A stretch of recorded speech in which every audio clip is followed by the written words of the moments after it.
Bismillahirrahmanirrahim. Assalamualaikum warahmatullahi wabarakatuh. Kaifa halukunna anak-anak ustazah semuanya. Semoga selalu dalam penjagaan dan perlindungan Allah Subhanahu wa taala.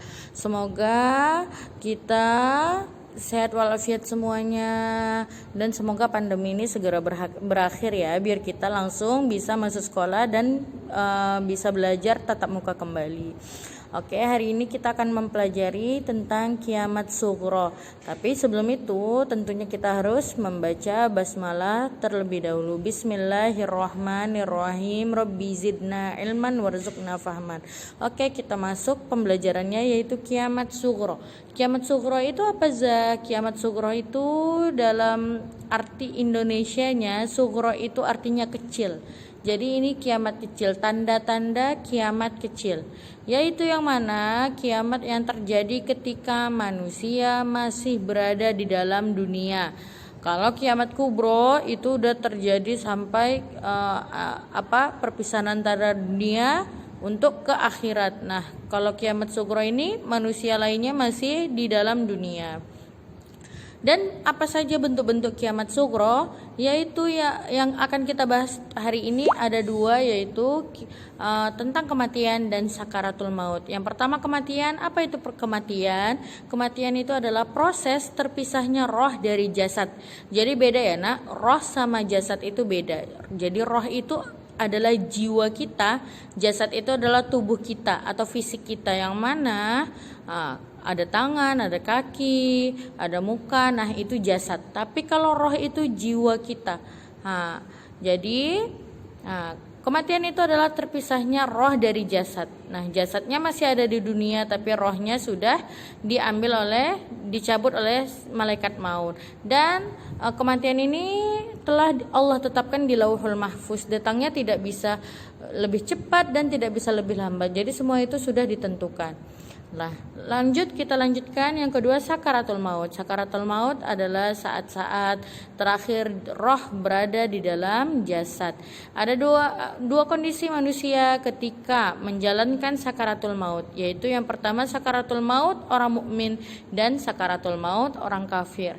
Nah, jadi kalau sakaratul maut ini sebelum orang terjadinya proses kematian, tentu setiap manusia merasakan sakaratul maut. Bahkan Rasulullah pun merasakan sakaratul maut. Dan sakaratul maut ini bisa kerasa mudah, bisa kerasa sulit.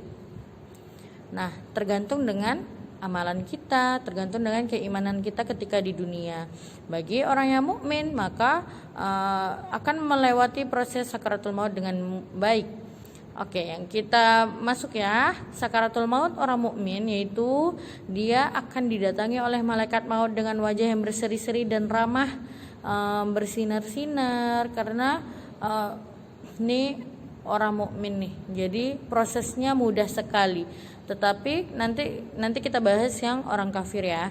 Terus kedua, ketika setelah dicabut nyawanya, rohnya dibawa ke langit, dan ketika dibawa ke langit, pintu langit pun dibukakan oleh para malaikat lainnya. Lalu orang mukmin diberikan kenikmatan di dalam kuburannya sampai datangnya hari kiamat. Nah, jadi dia tidak mendapatkan azab kubur. Lalu sakaratul maut orang kafir, yang mana ketika dia proses sakaratul maut, maka malaikat maut datang dengan wajah yang menyeramkan, pokoknya ngeri banget.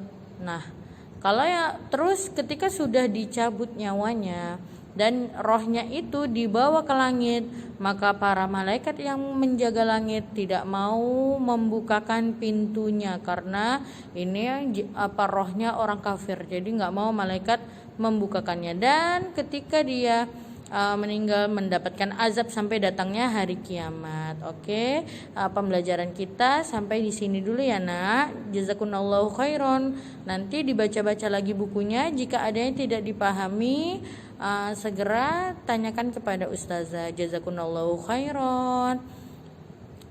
Dan semoga kita dipermudah untuk selalu belajar dan mengamalkan ilmu yang telah kita pelajari. Ya. Oke, baca doa kafaratul majlis. Subhanakallahumma wa bihamdika asyhadu an la ilaha illa anta astaghfiruka wa atubu ilaik.